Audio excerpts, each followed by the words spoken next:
Tonight, President Biden warns Vladimir Putin directly not to invade Ukraine. The two in a high-stakes hour-long phone call today. What the president threatened to do if Russia moved in, as the State Department orders most of its embassy staff in Ukraine and members of the National Guard to get out now. A Russian invasion could start at any time. Standoff at the bridge. Police move in on the truckers blocking a key border crossing between the U.S. and Canada. The 18-wheelers move out, but more protesters pour in. What it means for reopening the bridge. While in the U.S., the Department of Homeland Security deploys agents to prepare for possible protests here. Masks off. Walmart, the nation's largest private employer, ends its mask mandate for workers. This is NBC Nightly News with Jose Diaz-Balart. Good evening. If Vladimir Putin has set Russia on a march to war with Ukraine, the pace seemingly quickened today. The U.S. is now warning an invasion could come at any moment. The State Department has ordered most of its embassy personnel to get out now. And officials today said the time for Americans to flee the country isn't now. It's already passed. That is the backdrop against which Presidents Biden and Putin spoke on the phone today for over an hour. Biden warned that there will be severe consequences if Russia moves in. Putin made demands the U.S. has already said it will never meet. Josh Letterman starts us off tonight from the White House. Tonight, after President Biden's one-hour phone call with Vladimir Putin, the White House says a Russian war in Ukraine is still a distinct possibility. The White House saying the midday exchange from Camp David resulted in no fundamental change, insisting Putin may still invade at any moment, and threatening swift and severe costs if he does. The Kremlin accusing the U.S. of whipping up unprecedented hysteria and repeating Russia's list of demands, such as barring Ukraine from NATO, a non-starter for the U.S. Today, most of the U.S. embassy in Kyiv shutting down, U.S. diplomats evacuating. NBC's Aaron McLaughlin outside the embassy compound. All but a small core group of American staffers will evacuate the country. The U.S. warning any Americans planning to stay behind, they cannot get them out, and they cannot guarantee their safety. The Pentagon ordering 160 Florida National Guard trainers out of Ukraine tonight.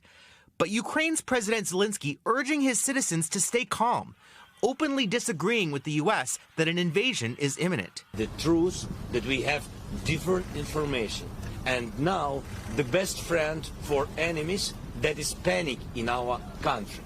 Tonight, an all-out diplomatic push to avoid war. French President Emmanuel Macron today spoke at length with Zelensky and Putin, while Secretary of State Antony Blinken again urged Russia to de-escalate. If Russia is genuinely interested in resolving this crisis of its own making through diplomacy and dialogue, we're prepared to do that. So far, we've only seen escalation. Russia mounting an ongoing show of military force near Ukraine, staging naval drills in the Black Sea. But this resident of a town near Russian-occupied Crimea says he has friends on the other side of the border and doesn't believe Russia will attack. In Ukraine tonight, the calm before the storm, with many Ukrainians believing and praying that no storm is coming. And Josh Letterman's at the White House. Josh, do we know when the two leaders will speak again? Well, there's nothing planned, but both sides say their teams will stay in touch.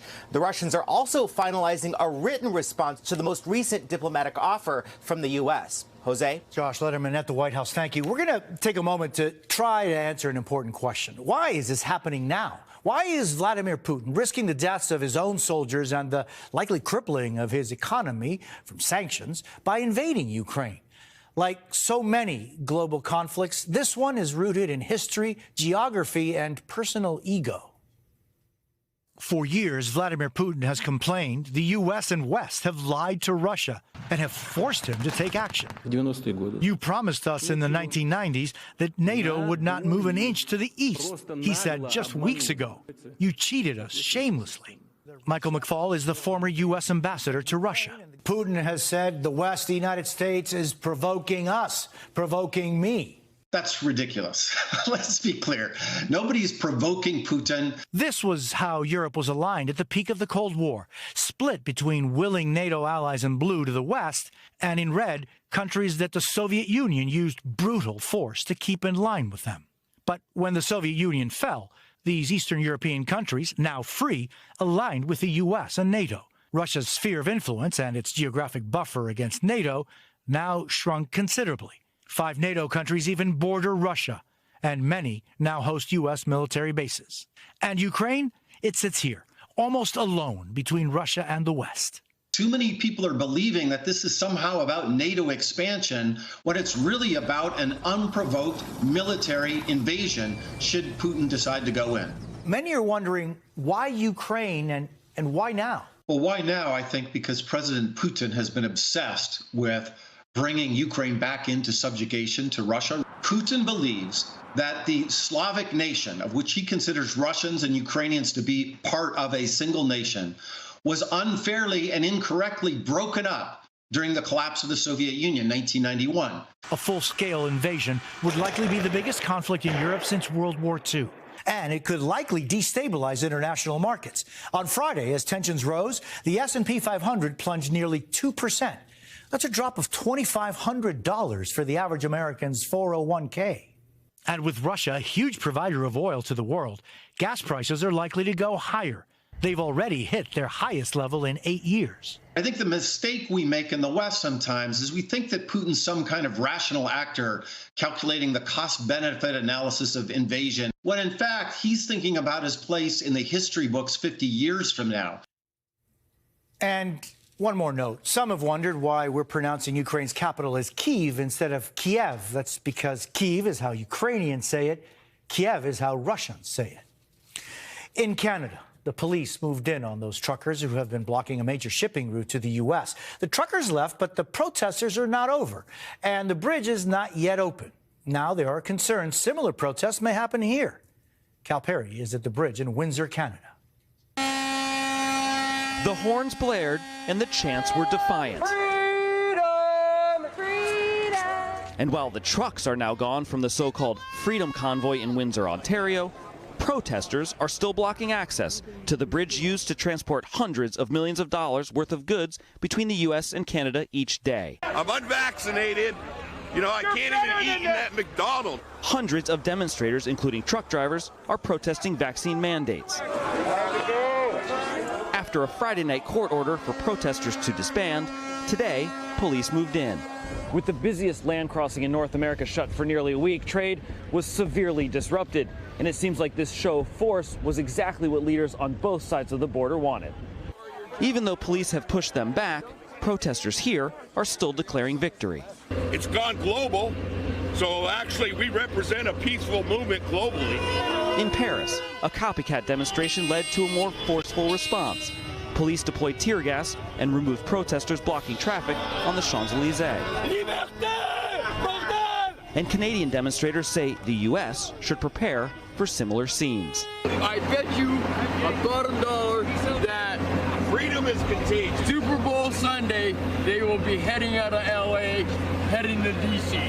Ahead of tomorrow's Super Bowl in Los Angeles, the White House says it's surging additional Department of Homeland Security staff to California in anticipation of a possible convoy protest timed to the game.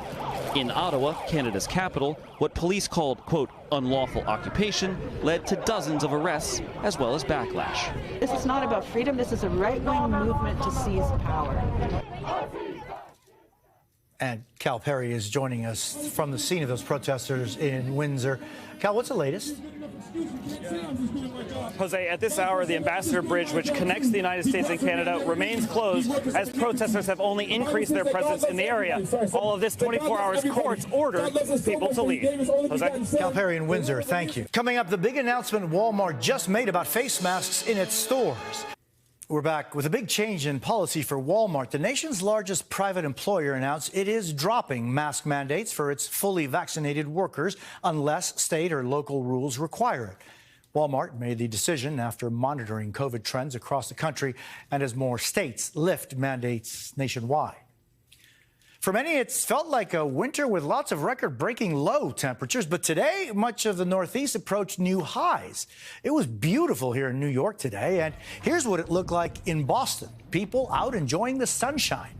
It was unseasonably warm there, and also in Providence and on New York's Long Island, all with temperatures in the high 50s and low 60s. A much different story tomorrow as temperatures plunge back into the 20s and 30s. That's NBC Nightly News for this Saturday. I'm Jose Diaz-Balart reporting from New York. Thank you for the privilege of your time. Good night.